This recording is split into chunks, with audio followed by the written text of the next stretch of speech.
શ્રીમદ ભાગવત 10મો સ્કંદ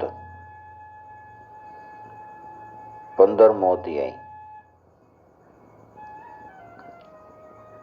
ધેનુકાસુરનો ઉદ્ધાર અને ગોપ બાળકોને કાલ્ય નાગના વિષથી બચાવવા. સુખદેવજી મહારાજ કહે છે, પરીક્ષિત, હવે બલરામજી અને શ્રી કૃષ્ણ પૌગંડ અવસ્થામાં એટલે કે 6થા વર્ષમાં પ્રવેશ કર્યો અને એને ગાયો ચરાવવાની અનુમતિ મળી ગઈ. ત્યાં સુધી ગાયો ન ચરાવી શકે. કૃષ્ણ પોતાના મિત્રો ગ્વાલ બાળકોની સાથે ગાયો ચરાવવા માટે વૃંદાવનમાં જતા અને પોતાના ચરણોથી વૃંદાવનને અત્યંત પાવન કરતા. વૃંદાવન છે ગાયો માટે લીલા લીલા ઘાસથી પૂર્ણ રંગબેરંગી પુષ્પનું ખાણ બની ગયું. આગળ આગળ ગાયો, એની પાછળ પાછળ બંસરી વગાડતા વગાડતા શ્યામ સુંદર, એની સાથે બલરામજી અને પછી શ્રી કૃષ્ણનું યશોગાન કરતી ગ્વાલ મંડળી. એવી રીતે વિહાર કરવા માટે એને વૃંદાવનમાં પ્રવેશ કર્યો. અને એ વનમાં ક્યાંક ક્યાંક ભ્રમરો ગુંજરાવ કરતા હોય, ક્યાંક ક્યાંક ટોળે ટોળા હરણાઓ છલાંગ મારતા હોય ને ક્યાંક ક્યાંક સુંદર જળથી પરિપૂર્ણ સરોવરો હોય. એમાં ખીલેલા કમળોની સૌરભથી સુગંધથી સુવાસિત થઈને શીતલ મંદ સુગંધયુક્ત વાયુ વહેતો હોય.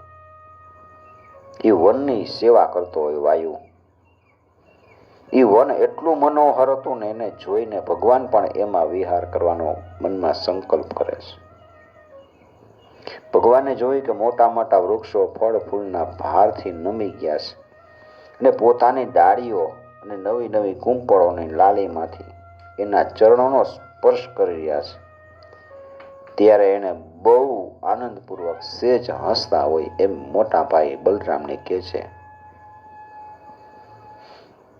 દાઉ ભૈયા, આમ તો મોટા મોટા દેવતાઓ આપના ચરણ કમળની પૂજા કરે છે, પણ જુઓ તો ખરા, આ વૃક્ષો પણ પોતાની ડાળીઓથી સુંદર પુષ્પ અને ફળની સામગ્રી લઈને આપના ચરણમાં નમી રહ્યા છે.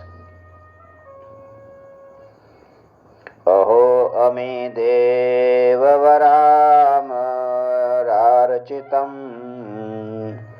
પાદાંબુજં તે સુમન ફલાર્હણમ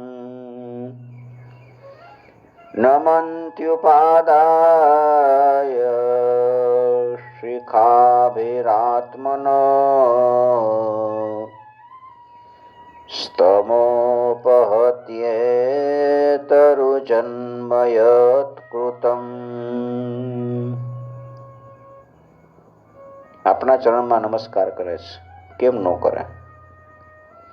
તેમને આ સૌભાગ્ય પ્રાપ્ત કરવા માટે તથા આપના દર્શન કરીને એના પોતાનો અજ્ઞાનનો નાશ કરવા માટે જ વૃંદાવનની અંદર વૃક્ષ યોનિમાં જન્મ લીધો છે.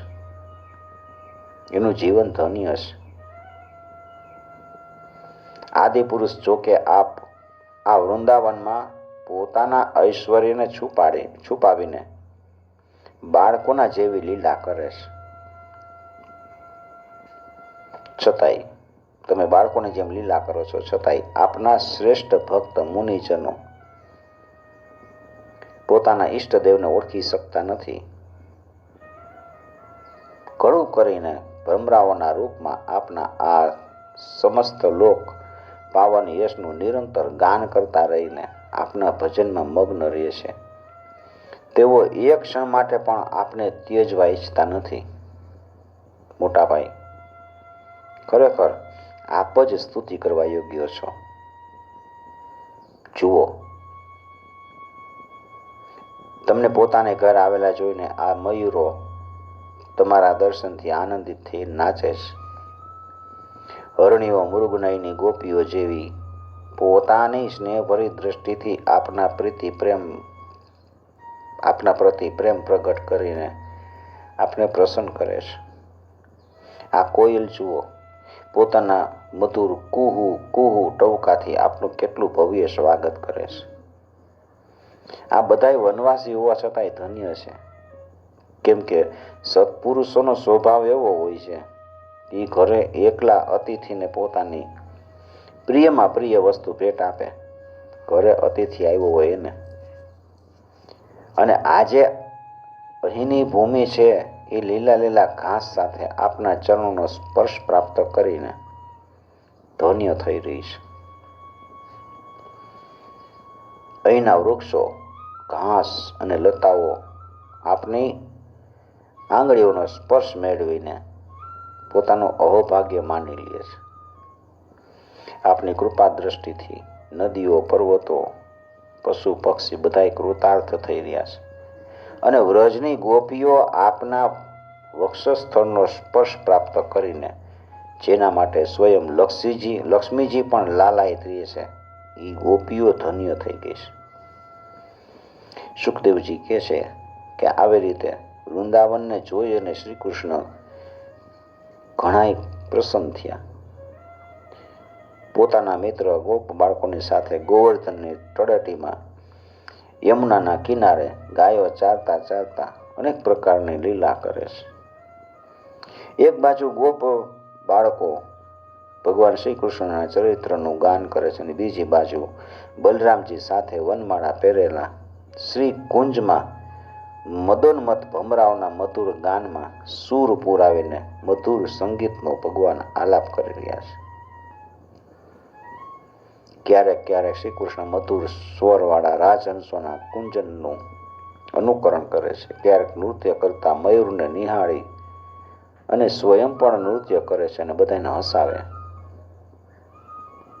ક્યારેક મેઘ જેવી ગંભીર વાણીથી દૂર દૂર ચાલી ગયેલા પશુઓના નામ લઈ અને બહુ જ પ્રેમથી બોલાવે. એમના કંઠની મધુર વાણી સાંભળીને ગાયો અને ગોવાળોનું ચિત્ત પણ એના વશમાં નથી રહેતું. ક્યારેક ચકોર, ક્રોંચ, ચકવા, ચકવી, ભારદ્વાજ એટલે કે ચાતક, મયુર એટલે મોર વગેરે પક્ષીઓના જેવી બોલી બોલતા. ક્યારેક વાઘ, સિંહ વગેરેની ગર્જનાથી ગભરાયેલા પશુઓને જેમ પોતે પણ ભયભીત થયા હોય ને એવી લીલા કરતા. બધી લીલાઓ કરતા. બલરામજી રમતા રમતા થાકીને કોઈ ગોપ બાળકના ખોડાને તકિયો બનાવી એના પર માથું મૂકીને સૂઈ જાય, ત્યારે કૃષ્ણ એના ચરણની સેવા કરતા, પંખો નાખે.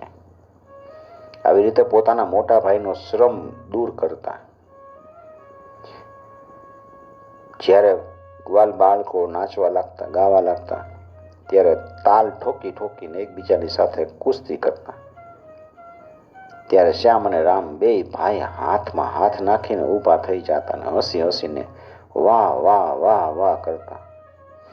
ક્યારેક ક્યારેક સ્વયં શ્રી કૃષ્ણ પણ ગોપ કુમારોની સાથે કુસ્તી લડતા લડતા થાકી જાય અને કોઈ સુંદર વૃક્ષની નીચે કોમળ પાંદડાની પથારી કરીને એના ઉપર કોઈ ગોપકુમારના બાળકના ખોળામાં માથું મૂકીને સૂઈ જતા. એવી રીતે એ વખતે કોઈ કોઈ પુણ્યાત્મા ગોપકુમારો મહાત્મા શ્રી કૃષ્ણના ચરણની સેવા કરતા, અને બીજા નિષ્પાપ બાળકો હોય ને એમને મોટા મોટા પાંદડાથી અથવા પોતાના ઉપવસ્ત્રથી પવન નાખતા.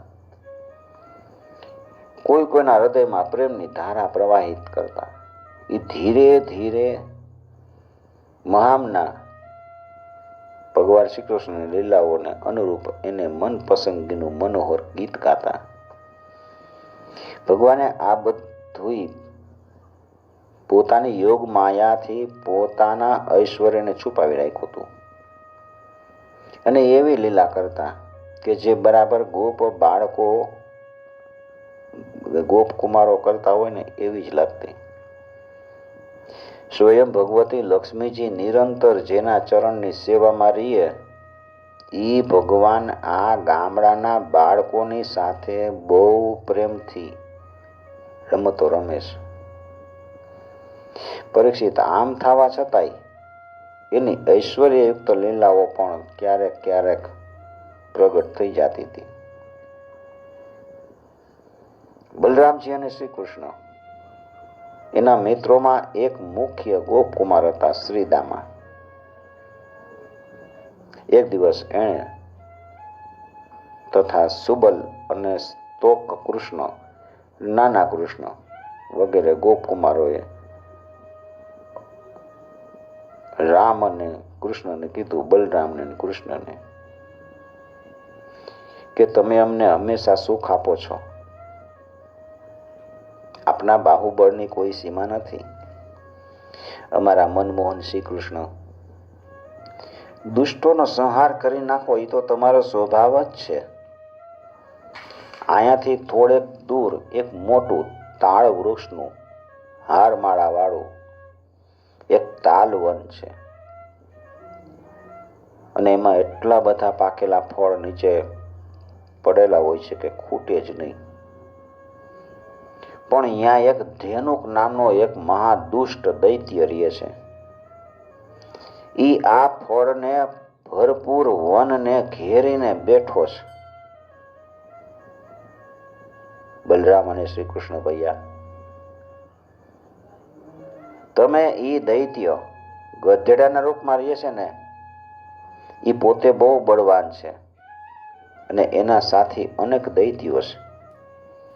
એના જેવા એક બળવાન છે, એકથી એક ચડે એવા છે, અને એ બધા એ જ રૂપમાં અહીંયા રહે છે.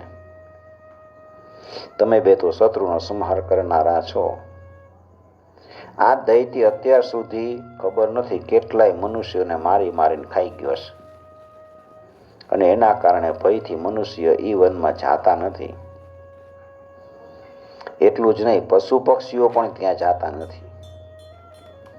એના ફળ બહુ સુગંધિત અને રસાળ છે, પણ અમે ક્યારેય ચાખ્યા નથી. જુઓ તો ખરા, ચારે બાજુ એ ફળની સુગંધ કેવી સરસ આવે છે. આ સુગંધને કારણે અમારું મન એમાં બહુ લોભાયું છે. શ્રી કૃષ્ણ, એ ફળ અમને લાવી આપો ને. એ ખાવા માટે અમને બહુ લાલાયિત થઈ રહ્યા છે. અમે થઈ રહ્યા છીએ દાઉ ભાઈયા. અમને એ ફળ ખાવાની બહુ મજા આવશે. અમને તીવ્ર અભિલાષા છે.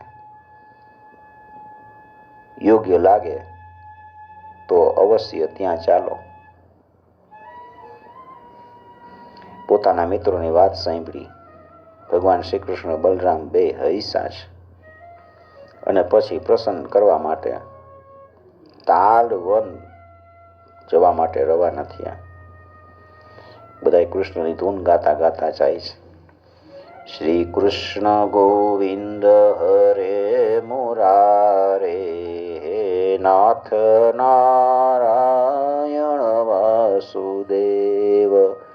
શ્રી કૃષ્ણ ગોવિંદ હરે મુરારે, એ નાથ ના